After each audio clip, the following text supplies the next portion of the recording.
Valyria was not the first to conquer the world.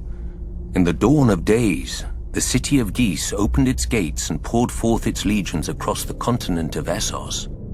With their lockstep discipline and absolute obedience, they ground entire nations beneath their boots and planted the harpy in every corner of the known world.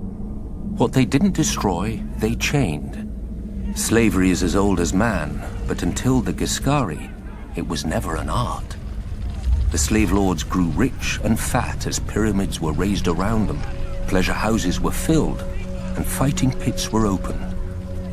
Nobody remembers if the waters around Ghis had names before the Empire, but ever since, we know them only as Slaver's Bay and the Gulf of Grief.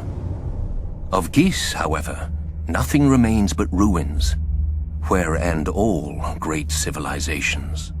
5,000 years ago, Valyrian shepherds stumbled on strange eggs, and within a few generations, an upstart Valyrian freehold rose across the sea.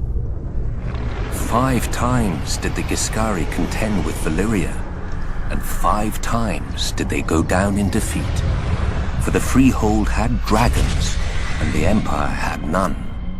The best of their legions burned, the others broke.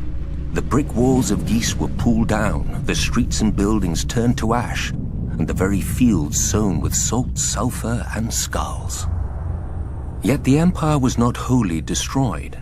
Astapor, Yunkai, and Meereen, once lowly colonies along Slaver's Bay, survived, and even thrived. Valyria had watched the Giscari grow rich and powerful off the backs of conquered peoples, and now the self-styled freehold wanted its turn. While the Dragon Lords brought the world to heel, the slave markets of their former enemy never lacked for flesh. Lamenting the lost empire, the descendants of old Ghis grew rich and fat. The doom fell on Valyria, and the Dothraki rose to pillage most of the continent at will.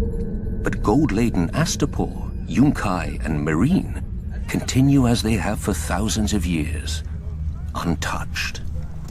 For even the Horse Lords understand what the Giscari taught Valyria so long ago. What good are slaves without slavers?